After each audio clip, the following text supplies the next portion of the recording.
பிரியமானவர்களே, இயேசு கிறிஸ்துவின் நேற்ற நாமத்தில் உங்களை வாழ்த்துகிறேன். இந்த மன்னாற்றுடைய டெய்லி பாட்காஸ்டை கேட்கிற உங்கள் ஒருவரையும் கர்த்ததாமே ஆசீர்வதிப்பாராக. லேவியராகமம் 26வது அதிகாரம் 4வது வசனம் இப்படியாய் கூறுகிறது: நான் ஏற்ற காலத்தில் உங்களுக்கு மழை பெய்ய பண்ணுவேன், பூமி தன் பலனையும் வெளியில் உள்ள மரங்கள் தங்கள் கனியையும் கொடுக்கும் என்பதாக.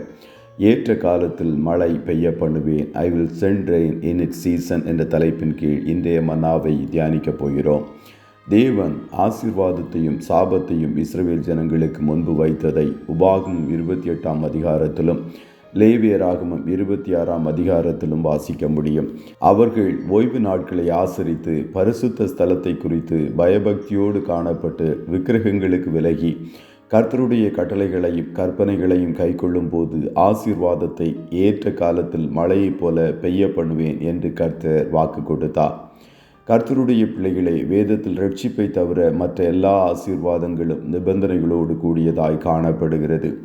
இயேசு ஓய்வு நாட்களில் ஜெப ஆலயங்களுக்கு செல்வதை வழக்கமாக கொண்டிருந்தார். அவரை போல நீங்களும் ஓய்வு நாட்களை பரிசுத்தமாய் ஆசரிக்க பழகி கொள்ளுங்கள். என் பரிசுத்த நாளாகிய ஓய்வு நாளிலே உனக்கு இஷ்டமானதை செய்யாதபடி உன் காலை விலக்கி உன் வழிகளின்படி நடவாமலும் உனக்கு இஷ்டமானதை செய்யாமலும் உன் சொந்த பேச்சை பேசாமலும் இருந்து ஓய்வு நாளை மனமகிழ்ச்சியின் நாளென்றும் கர்த்தருடைய பரிசுத்த நாளை மகிமையுள்ள நாளென்றும் சொல்லி அதை மகிமையாக எண்ணுவாயானால் அப்பொழுது கர்த்தரில் மனமகிழ்ச்சியாயிருப்பாய். பூமியின் உயர்ந்த இடங்களில் உன்னை ஏறியிருக்கும்படி பண்ணி உன் தகப்பனாகிய யாக்கோபுடைய சுதந்திரத்தால் உன்னை போஷிப்பேன். கர்த்தருடைய வாய் இதை சொல்லிற்று என்று ஏசாயா 58வது அதிகாரம் 13-14வது வசனங்களில் எழுதப்பட்டிருக்கிறது.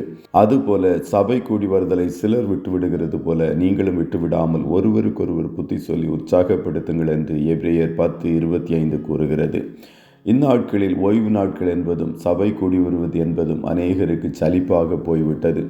சமூக ஊடகங்களும் செயற்கை நுண்ணறிவுகளும் ஜனங்களுடைய நேரத்தை ஆக்கிரமித்து இணையதளங்களில் மூழ்கியிருக்கும்படிக்கு செய்து பிஸியாக வைத்திருப்பதனால் சபை கூடி வருவதற்கு கூட நேரமில்லாத நிலைமை காணப்படுகிறது.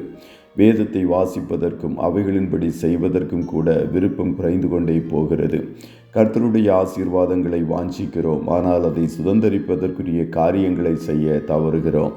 நீங்கள் ஓய்வு நாட்களை ஆசரித்து கர்த்தருடைய ஆலயத்தை குறித்து பயபக்தியோடு காணப்படும் போது உங்கள் வாழ்க்கையில் ஆசீர்வாத மழை பெய்யும். நீங்கள் ஆசீர்வாதமாய் காணப்படுவீர்கள்.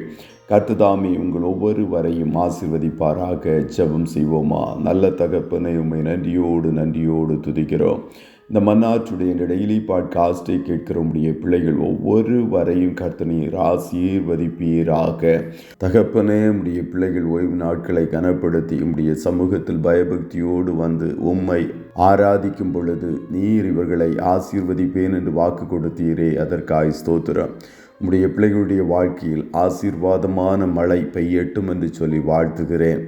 இன்றைய தினம் கையிடுகிற எல்லா வேலைகளையும் ஆசீர்வதியும், போக்கிலும் வரத்திலும் உடனிருப்பீராக.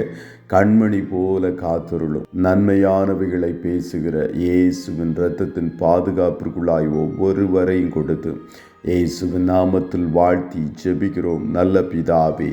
ஆமே.